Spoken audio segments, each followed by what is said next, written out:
Welcome to the Make Your Mark podcast.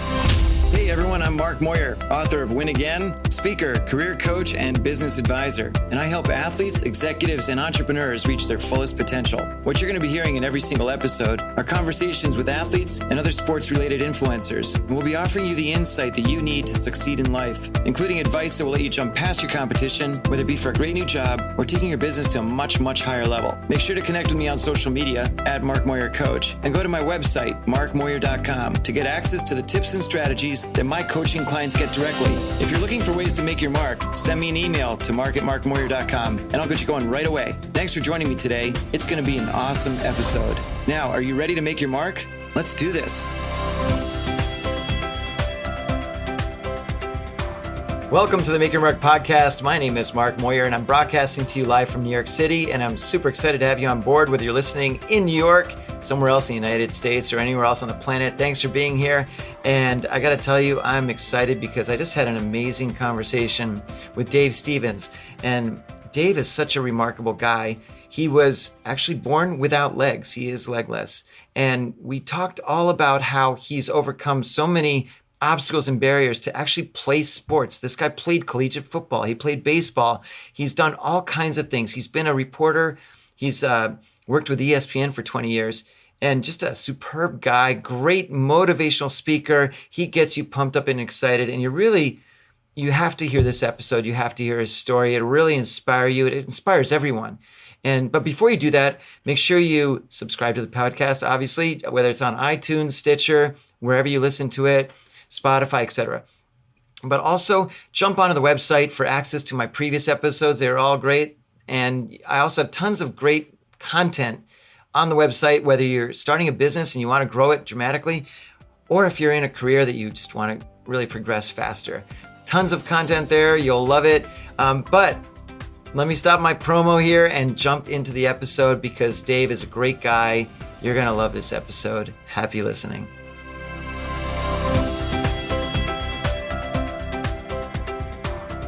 Hey everyone, I'm Mark Moyer and welcome to the Make Your Mark podcast. And I'm super duper excited to have Dave Stevens on board with me. David, say hello. Hello. Hi, everybody. Thanks for having me here, Mark. Always my pleasure. And, Dave and I, we've been chatting for a little bit now. And what I will tell you about Dave going into this conversation, and Dave, don't blush or whatever it is, but you've got, number one, you've got amazing, what do they call it? Like newscaster voice. You've got a great sportscasting voice. Like it's not, and maybe you trained for years, I don't know, but you got a great voice. You got a great personality. You're a funny guy, nice guy. So I'm thrilled to have you on board. That's all the sucking up I'm going to do. Sorry. Well, thank you very much. I appreciate that awesome introduction. Well, golly gee. Oh boy. Anyway, so Dave, what I'd love to do is really walk through a couple bits of your career and your life because, you're really an incredibly fascinating dude to an extent. I got to stop piling on all these, make your head get really big, but oh my gosh. Yeah, it's getting bigger. It is. Anyway, but going back to day one, why don't you first give me an idea of what you do now and what you've been doing, and just give me a short little bio, and then we're going to talk about specifics going back a ways. Well, hopefully for your viewers, if they're really crazy, want to go find stuff, you can go find it on the Dave Stevens Speaks YouTube of all these things we're going to talk about. But, I was born without legs, put up for adoption, decided I didn't want to let my disability keep me from doing things. So I decided to play sports, and I got to do it at a very good competitive level, becoming the first person who was born without legs to ever play high school football and wrestling and baseball. And then I was lucky enough to get on a television show called That's Incredible back in the day. And it led to a scholarship and a TV job in Minnesota. And I went and I played college football in Minnesota at Augsburg University. And then a couple years later, I had a chance to try out for the St. Paul Saints and played 3 weeks of minor league baseball with Darryl Strawberry and Jack Morris. And then I got a job at ESPN for 20 years and worked behind the scenes on SportsCenter, won 7 Emmys in my time there.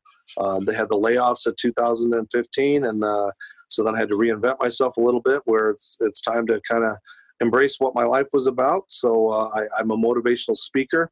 And luckily, I've also become a reporter for the Disability Channel, which now is fulfilling a lifelong dream of going out and interviewing some of the biggest names in entertainment and sports. I've had it one-on-ones with guys that don't do one-on-ones, Aaron Rodgers and Larry Fitzgerald, and just recently Gronk for the second time this year. So I'm very blessed. I do a lot of charity work. I work for the Disability Dream and do baseball camps that are camps with Dave Clark that put on baseball camps for children with disabilities. We work with minor leaguers. I continue to take batting practice with the minor league teams. I play football for the Wounded Warrior Amputee football team. We play against NFL stars. I'm going to the Super Bowl for that for the 5th time in 5 years. So, I mean, I could go on and on. It doesn't sound like life. Well, I think you've kind of covered it all right there. So, all right, we're done. Thanks very much. No, I'm kidding. But look, Dave, that's incredible because, I mean, what you just did in about a minute and change there is really covered. I mean, there's so much that happened in there, and it's really, we're going to delve into that a little bit deeper. But why don't you first tell me about, some of your first memories as a kid, and obviously at some point you realize, well, you know what, I'm a little bit different than some of the other kids in the neighborhood, kind of a thing. But how old were you when you were put up for adoption? When did that happen? Right from birth. I was okay.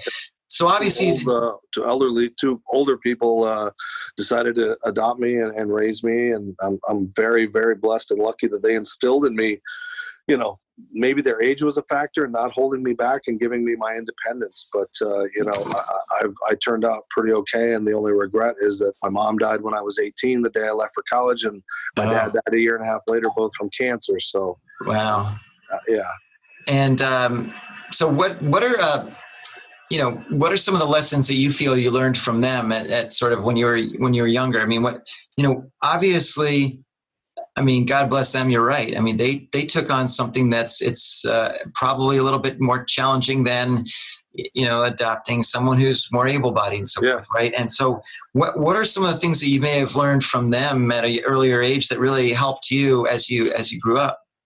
Well, I think that they never held me back, and they always challenged me. And so I did everything for myself. I would climb up on the toilet to go to the bathroom, and I would climb up and do things. And I learned to climb and move around and do all these things. And I took that, to the level of being accepted in grade school, where none of these kids have ever seen anybody. In those days I had artificial legs that just basically dragging dead weight around because I don't have hips. So it wasn't like I could go walk and see what you see in this day and age with all these amazing technologies that they have. But kids accepted me for me, and I realized that my personality was a huge draw as far as accepting it, making fun of myself, letting them kind of touch the legs and poke fun of me and do these kind of things. And then if any outsider said anything, everybody else would jump on them. So I really was never bullied. I wasn't made fun of. I mean, it's when you go in public, the people that don't know you that stare and point and say the things. To this day and age with my kids, they hear it, and we always look for who said the weirdest thing or which kid freaked out the most, or those kind of things, just because it's just common. And I think my kids have learned to embrace it as well. So I just thought of myself as a normal kid, and then so playing sports seemed normal for me. Well, and that's what this is all about. We're going to get into this a little bit later. But so you go to, you're growing up and you end up going to high school, Wickenburg, right? Wickenburg, Arizona, a nice little cowboy town outside of Phoenix. And, at what point did you say, you know what, I'm going to play sports. I'm going to play sports, not just to play sports, but I'm going to play competitively. I want to play on these teams. What spurred that on? I started in 7th and 8th grade when I was playing volleyball and basketball and flag football and softball and all these things. And I'm like, wow, well, I'm doing it this way. Why can't I do it at the high school level? So once I got to Wickenburg, nobody in the history of anything had ever tried to do what I was going to do. So I had to take blood tests, physicals, all kinds of psychological things. Really? They were trying to find reasons that I couldn't play instead of finding the reasons why I could. And it was such a battle. Parents in Wickenburg were like, we don't want this kid to have special attention, taking away from our coaches because they've got to, it was this whole thing that I didn't know till years later until I had it explained to me. But finally I got out there for the first practices, and then I got my first game, and it turns out The head coach of the varsity team didn't want me playing on JV, so they told me not to play me. But the head coach played me anyway, and I made a tackle on my first play of the game and a couple more tackles and a fumble recovery. And then I guess the legend started, like, okay, we got to, what can we do now? I guess we got to let him play. So I had that success, started baseball the same way, loving coaches to this day I'm friends with. And then wrestling was really my best sport because I didn't have a disadvantage. I had the advantage. For you leggies out there, I would know how to wrestle a guy with legs, but you wouldn't know how to wrestle a guy without legs. So, I use that to my advantage, and I got to the state championships. So it's like, state tournaments, and I won tournaments and got medals and trophies and all that kind of stuff. So like high school was amazing to me, and it just started. If we'd have had this internet in this day and age, like I'd be rich. There'd be a movie about my life. Like I'd have all this kind of cool, Tom Cruise. Yeah, there's still time. There's still time for that. all you listeners out there that can get a movie made about you, let's get that done. So you go to high school and all this amazing stuff is happening to you, and then you're thinking, well, you know what? I'm a senior now. I think it's time to maybe think about where to go to college. What brought you to Augsburg? What sent you? You were in Arizona, pretty toasty. Minnesota, not toasty. Well, I almost was going to go play baseball at Arizona State. Because I tried it with the Olympic team. I was in the same outfield with Barry Bonds and Odubin McDowell for that tryout back in the day. And then they got put on probation for taking a drug called Nardil, so they lost scholarships and half scholarships. And a guy that was walking through a grocery store and looked at a tabloid, saw the National Enquirer, and it said, legless boy does all this stuff, and he didn't believe it. He opened it up, saw that I was the centerfold of the National Enquirer, and he drove up to town to meet me. And he's like, I want to put you in college. And I'm like, where? Augsburg University in Minnesota. I'm like, oh, wow, because I got a TV job in Minnesota from That's Incredible in Minnesota in the same city. So I was like, okay, I'll go. So, wow. I ended up going there. Wait, so That's Incredible happened before Augsburg? Yeah, it happened in 81. And I got a TV job as a junior in high school during the summers. Oh. So I went up to Minnesota and flew up there and stayed and worked, back with Kirby Puckett and Ken Herbeck and those guys in the early Twin days. And, got a taste of it as a junior, bought my car for my senior year in high school. And I was living the golden dream at then, So, and that's exactly what I wanted to do at that age. There were two things I wanted to do when I was young. I wanted to play professional baseball, and I wanted to work on TV. And so to have those dreams and to have those, start to happen for me, it just sometimes, especially now, I pinch myself because I feel so young, even though this old body's been beaten up and hit and kicked and everything. That's like, I feel like a kid when I walk into a Suns game in Arizona or a Philadelphia Eagles game a couple of weeks ago, and I'm sitting there with Chris Long and looking over at all these guys, and I'm like, wow, I've come full circle. Well, you really have, and so you start doing it. Well, tell me a little bit about That's Incredible. What was that? What was that all about? I mean, I remember it, but Yeah, it was that show. It was kind of like Yahoo or YouTube before we had the internet, because they'd put all these funny, different stories, eclectic stories together. And mine was, here's this legless little guy from a cowboy town in Arizona playing football and baseball. And so then after that, I got cards, I got letters, I got all kinds of, people that were reaching out to me. And I ended up, going to Minnesota and working there for 8 years and covering 2 World Series of Minnesota Twins and the Super Bowl and all that stuff. And then ESPN, I used to do interviews for ESPN, running to the Metrodome or the Vikings and getting sound with, Herschel Walker, Kirby Puckett, or whoever, and, selling it to ESPN and a freelancer. And they're like, hey, you're good at this. Why don't you come to ESPN? And I'm like, well, I want to be on camera, but like, no, come work behind the scenes. So I end up coming here in 95. And I've been here ever since. Behind the scenes, it was great, getting to know Chris Berman and all the guys that you see in the commercials and in the heyday. I mean, it's a lot different, and that's not our ESPN anymore like when we were kids, you and I, right, when it started. Right. But it was a great run, to get 7 Emmys, to be a manager of the assignment desk and to boss people around and make an impact in the storytelling. It really helped me for what I do now as a speaker and what I do now as how it relates to how I handle interviews and how I talk to the athletes and how I treat them with respect. So as you like being a boss, huh? No. Lots of people. No. Golly, when you have to fire somebody and let them go, man, that is just. No, you're supposed to give someone else that job. Yeah, I want to call out sick on those days. Those were the worst.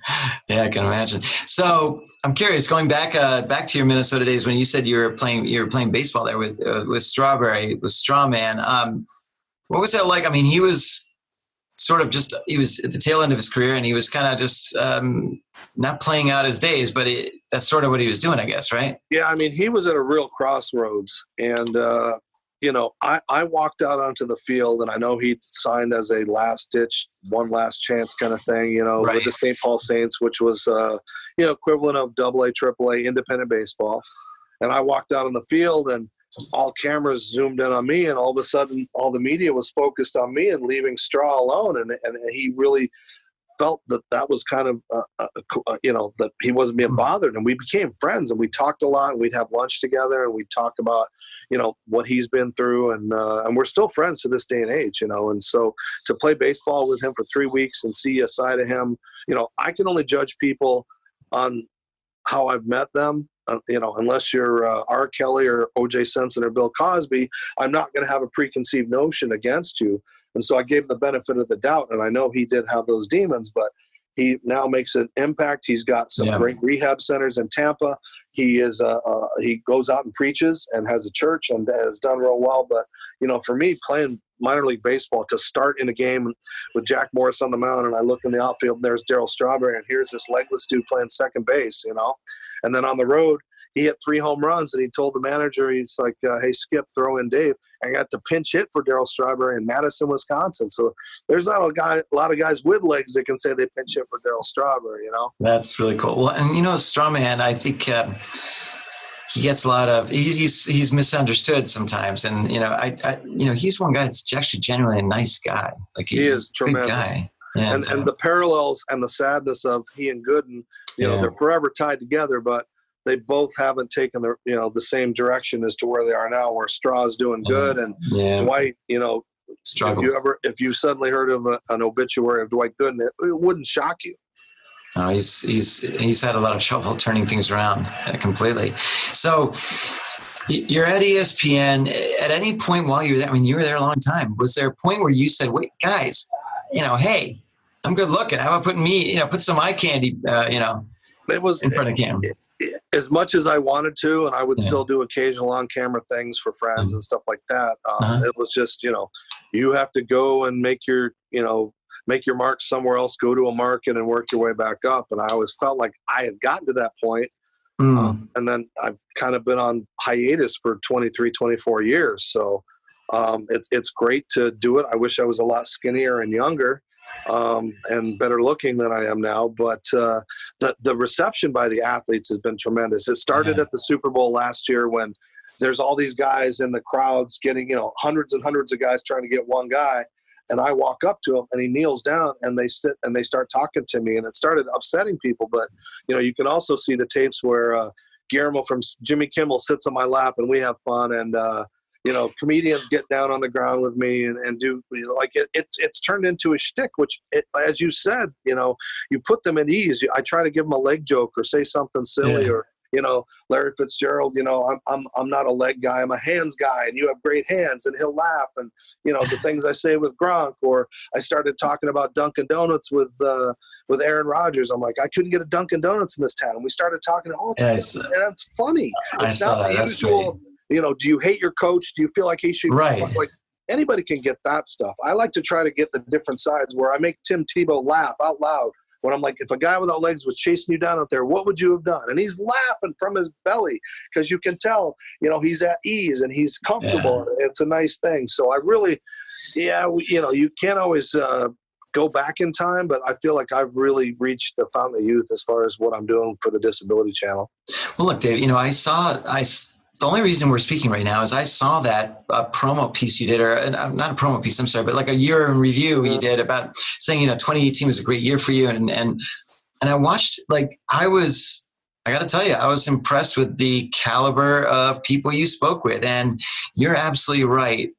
If it's a disability or if you're just, or not, but you're genuinely known as a nice guy who asks good questions and is not trying to stir up controversy and so forth, the players are drawn to that. And, yes, you have a disability. Yes, you don't have legs, but you know what? People are also drawn to you because you have a smile on your face and you're a good guy. I mean, if you were, you didn't have legs, but you're a jerk and you were kind of always being snarky and stuff, then they'd be like, well, there's that asshole, right? Yeah. So there's a lot to be said about your personality and how you're bringing that to these guys and getting guys like Tim Tebow to, as you say, laugh out loud, right? It's been great. And, I give kudos to the NFL, the NBA, NHL, all these teams that they don't have to do this. They could go, oh, what do we care about these guys? But right. Now that they've seen it and my reputation is out there, and Rob Gronkowski says, hey, why don't you come back for a second interview? And I'm like, all right. So I wrapped up a gift and I gave him an Arizona jersey because that's where I went to college. And he had a great time. And then afterwards, Stacey James, their PR guy, he goes, I've been in PR for 25 years. I've never seen a media person give a gift to an athlete. I'm like, what's wrong with it? Like, it's just you put them at ease and have fun. They're just people. And so, we'll talk about. Yeah, but look, Gronk didn't buy you anything, and that's just so disappointing. No, I'm kidding. But the weird thing is, Mark, is when we did our first interview, I got this package from the Patriots. And it was 2 8x10 autographed from Gronk saying, had a great time. Thank you so much. And a nice little handwritten note. I'm like, professional athletes don't do that to, the guys on TV, Rich Eisen and all these guys. Right, I'm like, it's humbling to make an impact like that and then say, hey, why don't you come back? And we were supposed to do it for Miami and they lost on that, the Hail Mary pitchback play, and then they lost to Pittsburgh and they finally won. I'm like, okay, we're going up. And he actually forgot about the interview, went home.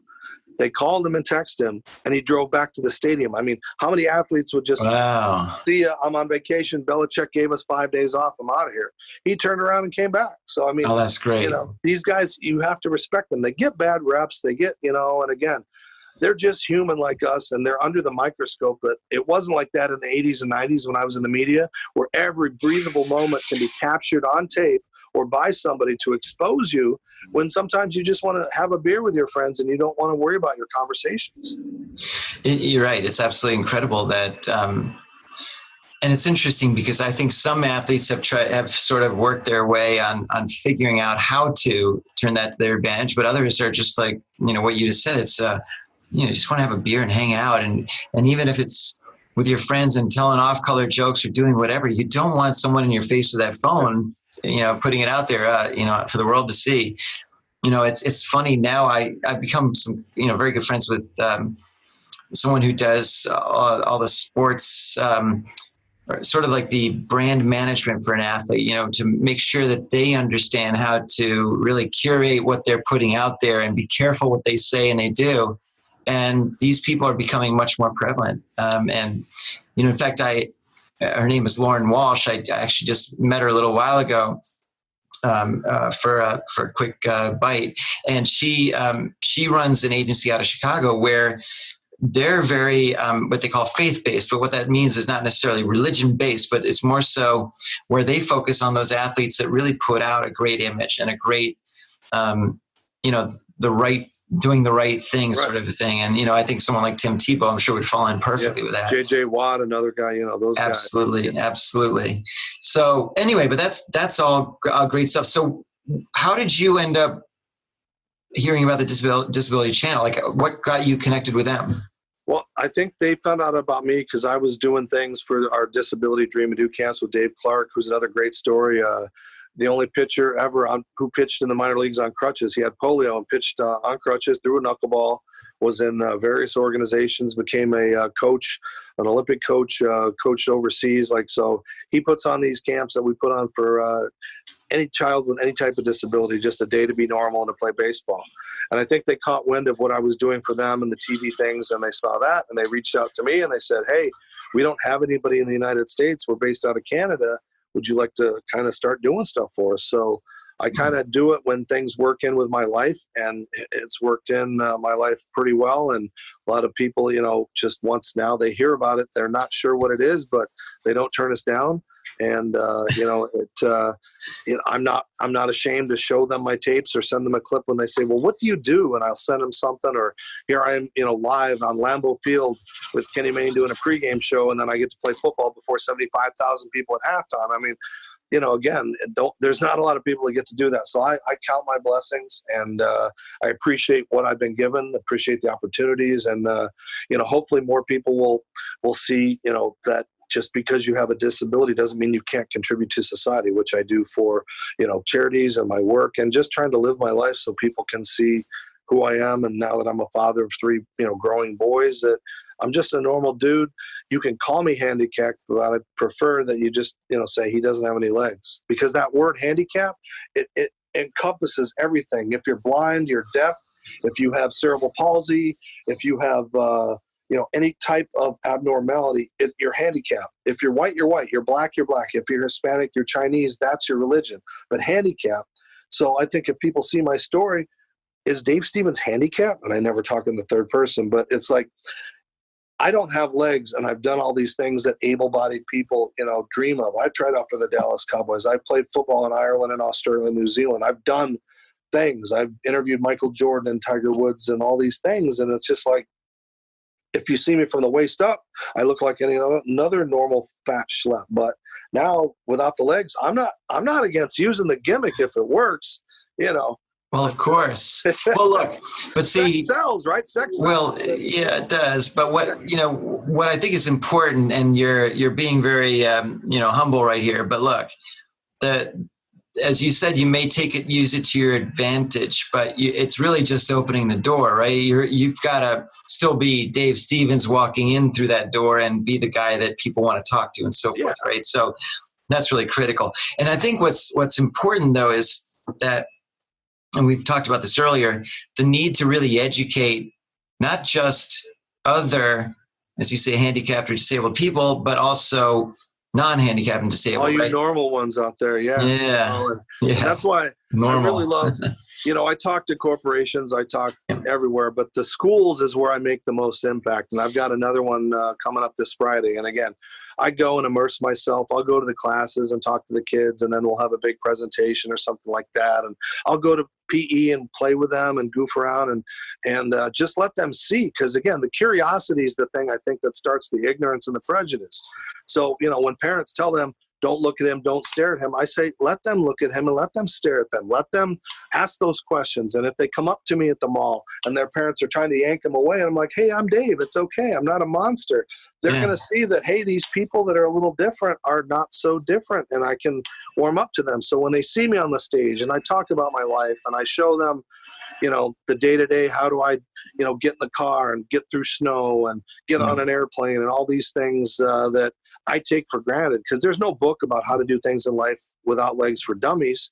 I just kind of had to figure it out as I went along. And the same for my coaches and my friends and people at work. And, especially at ESPN, I was probably one of the first disabled people ever to work at ESPN in 95. I started, and, with a visual impairment, on crutches and things like that. And, it took a while for people to, how do I treat him? What do I do? And that kind of thing. But again, my personality, it always tries to make people, they forget that. And it's just Dave. They remember me as Dave. Oh, and he doesn't happen to have legs, which is what I really have striven, to try to achieve. To, again, I get it that it's weird. I get it that it makes people uncomfortable. But if I can let them realize that anybody that's like this is a human and has feelings and can be sensitive, it hasn't been a picnic for me, but, I don't mind sharing, the highs and lows that I've had. Right. And I think what's really important though, is that I don't want to say embraced your disability, but you came to terms with them many, many years ago. And I've turned my disability into my ability. Right. Yeah. And like I said, I don't like that word, but if that's what they're going to label it, then that's what I've tried to do. Or it could be, we can make up a new word like pro-ability or something like that. Or they get so hung up. I know. So hung up on, first it was, handy-capable, and now they've changed the handicap parking to look like the guy's being ejected from his wheelchair. I think it's to show.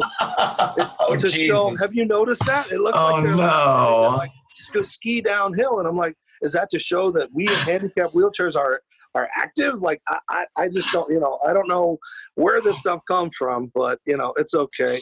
Like I say, when I tell people I get on the plane, they're like, well, don't you hate getting on a plane? I'm like, no, I got a first class seat and the best leg room on the plane for anybody. So it doesn't, I don't have to think about those kind of issues and things like that.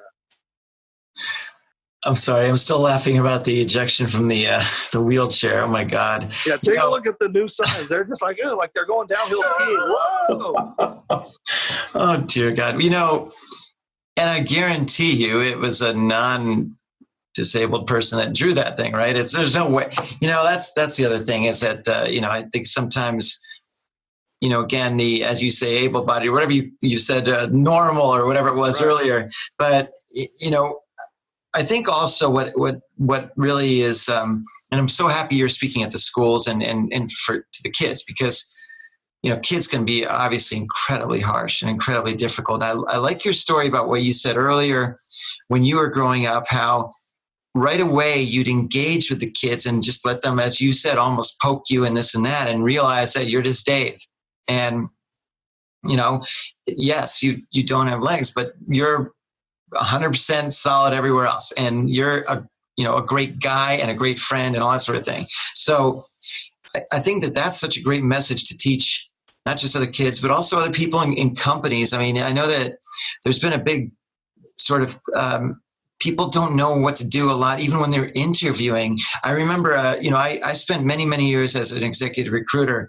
And I remember there was a time, maybe 20 years ago, when a gentleman who had cerebral palsy, and he was interviewing at a company, but they just didn't, he was brilliant and he would have been an amazing employee, but they just didn't know, they didn't know what to do. And they ended up, I think, passing, and they'd say, oh, it was for some other reason, but they just struggled with all that. And, maybe if he had the opportunity to figure out how to put them at ease and so on. So I think that's also something that maybe can be taught to the disabled people, that, look, maybe it's almost like a 101 class or something where, here's some great tricks that you, Dave, use when you're meeting new people and how to put them at ease. And maybe it's something that more and more people can put out there, use social media, LinkedIn, whatever it is, and say, hey, if you happen to be disabled in any sort of way, or if you've got any sort of illness or disease or this or that,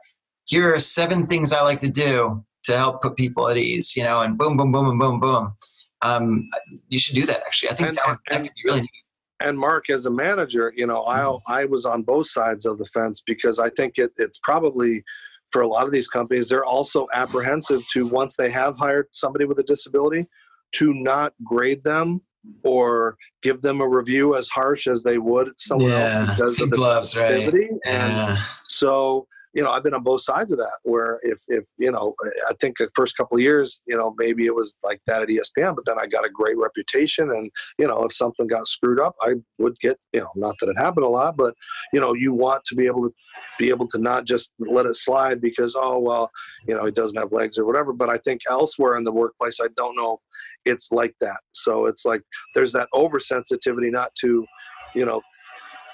treat them equal and give them equal pay, or give them hey, you need to improve here, or here, because, well, he can't do the job as fast because his hand lets him limit it to him. Well, is there something else? Can you get him software that can improve? Like, do the things you can to help them, but also realize that, I always wanted to be, judged on my merits, not my demerits, Right. Now, so question for you then, when you are,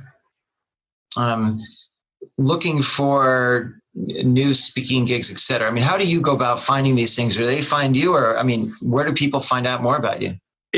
We've been out for about a year now. I've been doing it for 10 years, but DaveStevensSpeaks.com has been out for about a year.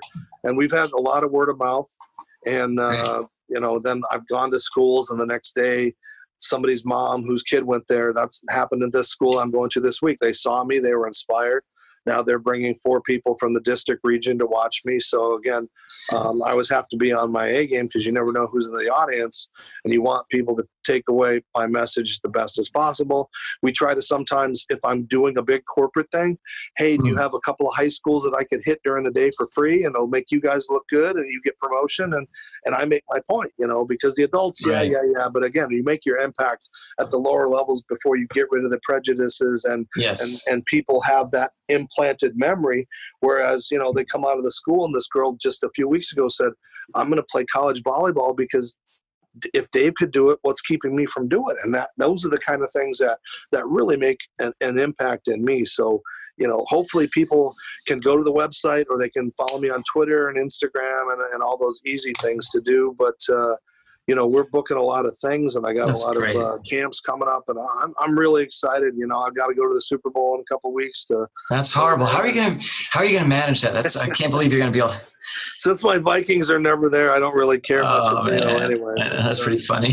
But so one thing I'd love to give you some just like put my coaching hat on for a second. Yeah. But one of the things I think you should absolutely do, and it's one thing I like to talk to with all my clients, and that is to really leverage the power that I think is LinkedIn, and it's been amazing social. To see how it's exploded in the last few months. It's amazing. And what? Look, I didn't know anything about you until I saw your post on LinkedIn, and I think if you almost could be, I don't want to say an ambassador for a lot of this, but I think if you started writing content and posting it, and you can either keep it short form in a post or make a full-fledged article about it. And it could be something, as I just said earlier, about, 7 things you can do as a disabled person to put your coworkers at ease, put your fellow students at ease, or some of the things that I've done in the past that have worked for me, and just start putting it out there. What you're going to find is that other, whether it's disabled or non-disabled people, are going to be drawn to that because they like the fact that you're teaching, that you're showing, that you're putting it out there. I mean, look, I really enjoyed the video sort of summary of last year, and with you interviewing all these people, which obviously showcased your skill set at doing that. But I think if you also showed the other side of you, where you maybe do, or it can be a video, a short, just use your iPhone, whatever it is, and just a short little 1 or 2 minute video on, hey, guys, Dave Stevens here, and I'm taking a break from doing a lot of the reporting that I'm doing on behalf of, Disabled Disability Channel. I'm sorry, but I'd love to talk to you guys real quick about 3 things that I think you can do today that'll really dramatically increase your blah, blah, blah, whatever it is, or, make people around you feel more comfortable, or whatever you feel are some issues to tackle. So, maybe that's something you can start doing, here and there. I mean, you can, when we're done with the podcast, you can almost pick up your phone and go like, hey guys, I just finished the podcast, and, a couple of thoughts I had about that, blah, blah, blah, whatever it is, so that's something, because look, there's a lot of people that I know that are trying to increase their presence. And it doesn't mean, I'm not talking about the, Instagram influencers that are trying to sell whatever it is, but more so if you've got you're an entrepreneur basically, right? And you need to, like me and everybody else, scramble for your next dollar to an extent. And so I always say, look, especially a platform like LinkedIn is basically free advertising. You're basically allowed to, as long as you're providing value and content that people can really grow with, right? And then it's all good. So, but how do you get them to see it? I feel like I feel bad if I tag people because they're like, "Why are you tagging me?" Like, how do you get it? How do you grow your audience then? That's a good question. You saw my content virtually seen by no one, and it's like, why am I doing this? But I know I need to do it, and it's I do everything 100% at how I do it. So it's like, you got Gronk, you got Rodgers, you got Larry Fitzgerald talking about retirement, all these things, and no one has seen it. So, all right. Do any of these people have social media? Does Aaron Rodgers have social media channel? And I tag him on Twitter and I do all that. Don't tag him. Just ask him. Just say, look, do me a favor. Next Tuesday or whatever it is, please do me a favor. I'll send you a reminder. Can you shoot out our interview? Can you do that for me? Or don't be afraid to ask these people, because they wouldn't be talking to you if they didn't like you.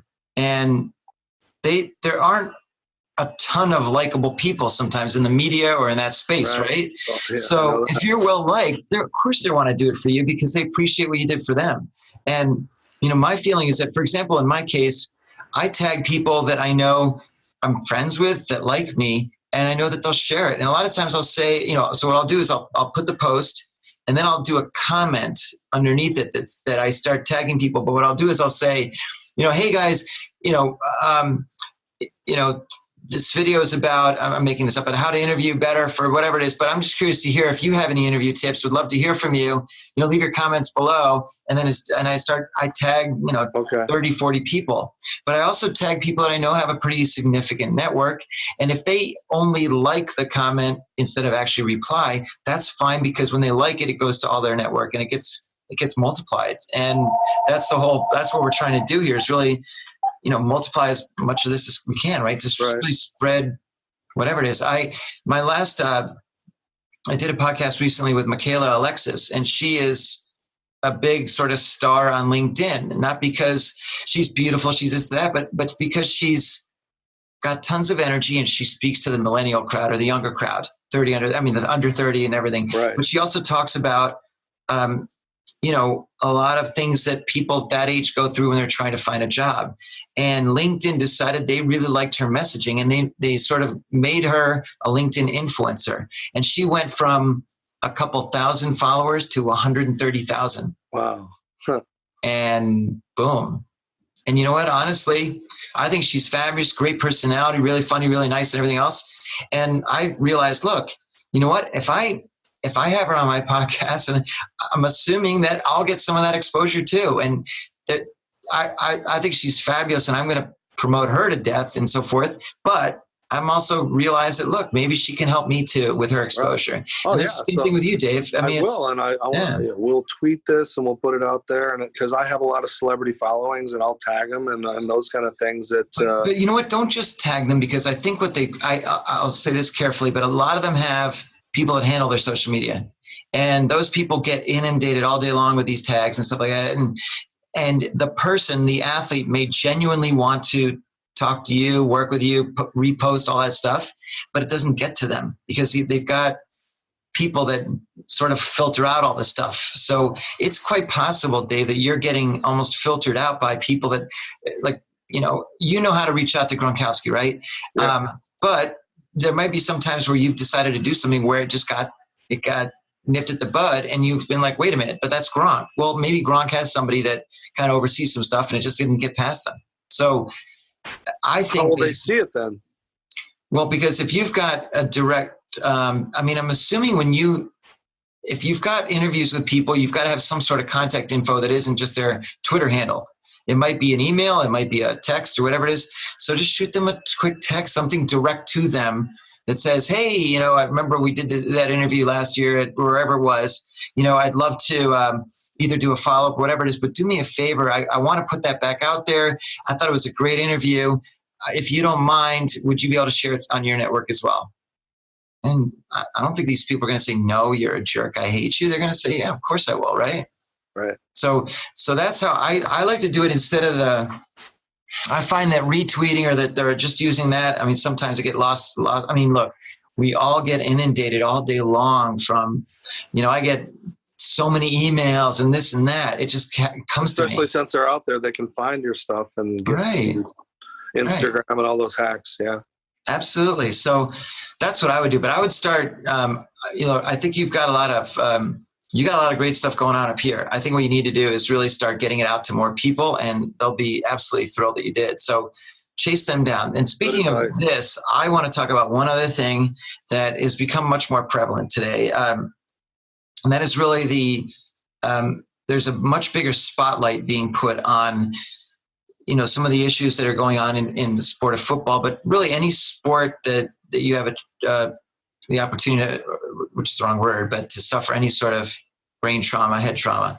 And obviously the spotlight is more on the NFL because the hits are so much more ferocious. And, a lot of these players are going through a lot of, they're suffering brain trauma. And sometimes, now there's more emphasis on really making sure that you haven't suffered a concussion, or at least not too much of a severe one. And there's protocols and so forth, and new helmet technology. But at the end of the day, you still see some really dramatic impacts.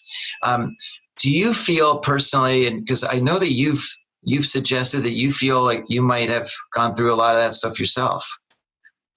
What do you think? Is there enough being done now, and or if not, what do you think can be done within, whether it's just football or all sports? Well, I think we're about 20 years behind where we should be. and for your viewers, or if you're just joining in late, me playing high school and college football without legs, I'm on my hands. And again, for the visuals, you can just go to my Dave Stevens Speaks YouTube channel and look at me playing college and high school and all that.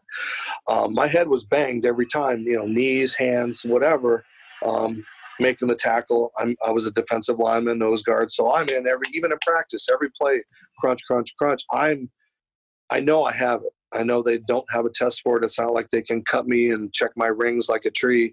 Apparently you can't discover it. They have some neurological tests, but I know I have it. I get the depression bouts every now and then. I can get cranky and as personable as you think I am, but I also have the short-term memory loss. I have things I can't remember. People I worked with for 20 years, and I'm staring at them thinking I can't remember their name. Just the stuff that I've heard of that Jim McMahon and some of these guys have experienced. And then you hear the tragedies of a Junior Seau and Duerson and all these guys that killed themselves. They got to that point. And, possibly, that's caused a lot of it, and because of football. And I know they're trying to fix it and do that, but I think they really need to pour more into it. And again, figure out ways which they've tried to improve with kickoffs and certain plays. Like, you can't take away the hitting from football or it wouldn't be football. So you're probably going to see less and less fans. It is starting to deteriorate at a certain level as far as the kneeling situation didn't help it at all as far as the popularity. It's still huge. Super Bowl's big.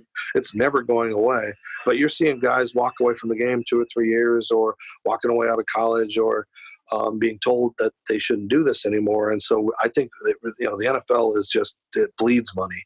And I think they really could put a lot more into the, not to just help NFL players, but to help combat veterans who are coming back with CTE and people that have suffered, disabilities, or if you're epileptic and you've hit your head or somebody. I mean, there's so many causes that causes it. It's not just a football related thing, but they could be the pioneer. And instead of hiding it and denying it and almost ignoring it for so long, they're embracing it more. But almost because, like, if you got caught having an affair, if everyone didn't know about it, you can just get away with it forever. So now it's come to the limelight, and we have people that should still be alive that just retired that are dead. And so I'm scared for myself. It's not like I know I have Alzheimer's or cancer. It's this, I just don't know what I'm in for. And I'm 53, and it's kind of when the stuff kicks in. So, I forgot your name again. Is Jerry? Bob? Yeah. Jerry Seinfeld. So, so I find myself writing notes on my phone and doing these kind of things. So I, try to help myself remember things when I lose keys and my kids don't remember where they're at, that kind of stuff. And it scares me. But I hope the league takes more time to look into it and put more money into it and help all these old guys that are going to be in trouble in a few years. Well, look, and listen, as you said earlier, they bleed money, they print money, but I think they're coming around now. I get it from, I got to be careful how I say this. I was going to say, sometimes I understand their perspective. Their perspective is they're in business to put on a sport and to put fannies in the seat and eyeballs on the TVs and wherever you watch a game, listen to a game. That's their job. Their job is not necessarily to worry about what happens after the game, right? That's some of their perspective. Right. But I think that they're getting smarter and realizing that it can only be great press and great for them if they are much more involved in taking care of their alums, the players that used to play. And especially, I think I'd be more inclined to play football if I knew I was going to be taken care of after the game. Well, it's like, if you twisted your knee at work, you'd get workman's comp. If you worked at a place that gave you cancer, they would treat it. Well, you know what you're in for in the NFL. And so that's why I'd like to see them embrace it almost like a lifetime warranty. Like, hey, you play in this league, we'll set this money aside, and we will take care of you when these kind of things happen, and work to get better testing and equipment, and start allowing CBD oils and things like that can take away pain, and not, it's not a drug, and it's, these kind of things that can help the athletes recover and leave a pain-free life and do these kind of things, because the bottom line, it's about money and ratings. And if you don't have your best guys out there as long as you can, so they got, it's a catch-22, but it's a great topic to discuss. Sure is. All right. So we're switching gears and we're going to jump into the segment I like to call Hit Your Mark. And I'm going to throw a quick bunch of questions at you. All right. Sort of, answer them as you can. First question is, if I gave you, I don't even know what the amount of money is, but what would be the first car you would love to, what's the car you would love to own? I don't know what it's called, but it's that car that is like a 3-wheel Batmobile. Oh, yeah. Have you seen the thing? With like I don't know what it's called, but I would go and buy that. And I can't really drive it much because you can't put a wheelchair on it. So it would be to just drive around in parades and wave at people and go, because you can't drive it in bad weather. But for some reason, I would like to drive that 3-wheeled, whatever it is, and just have that car. By the way, I think everybody would. That's a great choice. That's really cool. And you know what? I bet we can figure out a way to get you in there. I'm sure we can. That's great. That's a great answer. Secondly is, you've played a lot of sports throughout your life. You mentioned volleyball, wrestling, football, baseball.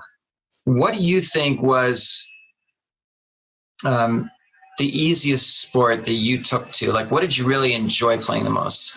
I think baseball was easiest, and I always had that,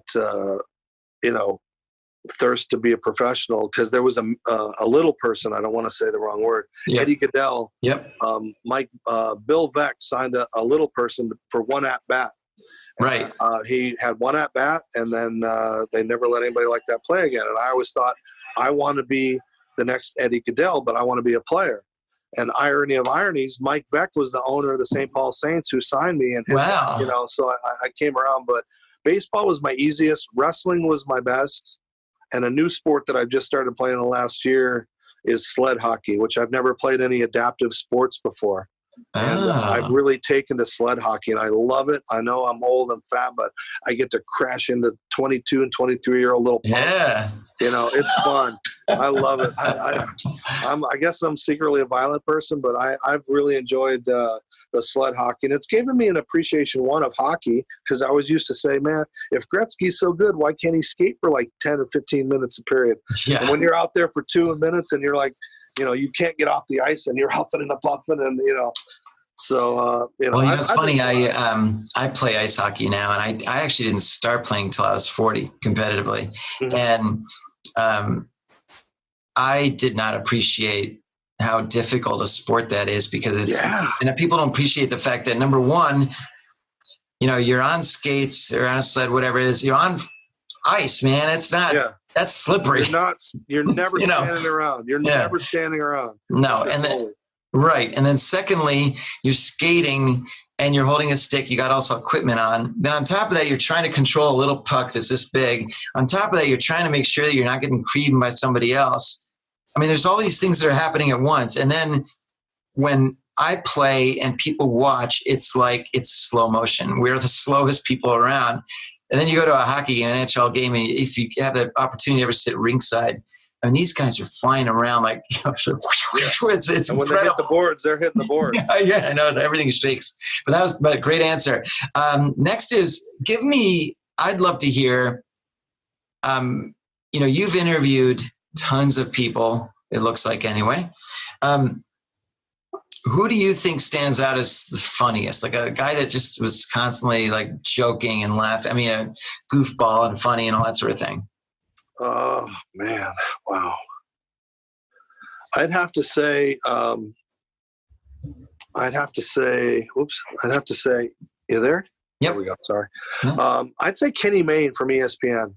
Oh, yeah. He's a good buddy of mine, and we do a lot of stuff together. And he is just one-liners and funny. And, he's taught me a lot about how you handle yourself. If you're in the media, like if you ever see him take a photo, and he loves to take photos with fans, he won't let them hold up beers or have any alcohol in the photo. Oh, really?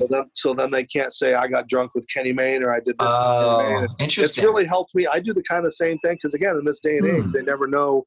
You're standing next to a bar with an Aryan Brotherhood dude that you didn't know about, and something. Yeah, right. Hey, look at this.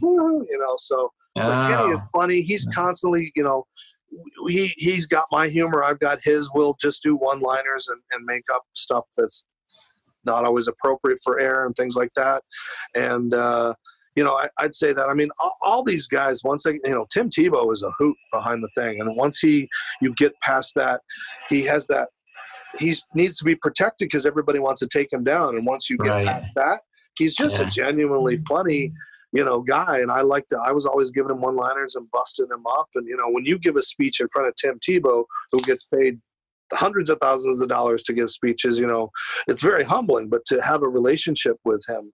So, I mean, there's so many, that we're working on a book. It's getting there. We're about halfway done. Oh, great. So hopefully once I can get out, I mean, I've gotten drunk with Tom Glavine at the All-Star game. I've partied with Dennis Rodman. I've met Prince, like all these stories that people don't know about that.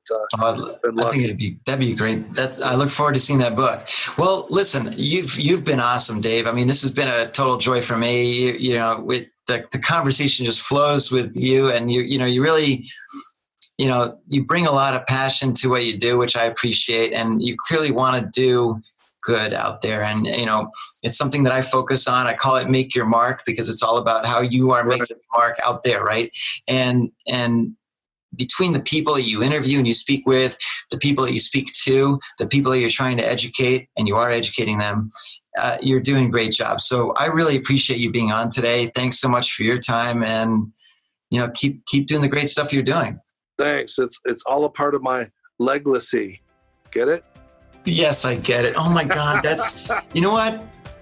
Damn it. That's something I would have said. Oh, you got me. Thanks for being on, Dave. Have a great rest of the day. Appreciate it. See ya. Bye-bye. Thanks so much for joining us today on this episode of Make Your Mark podcast. The goal of the podcast is to help you find ways to make your mark, to succeed in life, and to jump past your competition. Be sure to leave me a review on iTunes and Stitcher, and subscribe to be the first to hear new episodes. If you're looking for ways to make your mark, send me an email, mark@markmoyer.com, and I'll get back to you right away. Thanks again for listening, and we'll see you next time.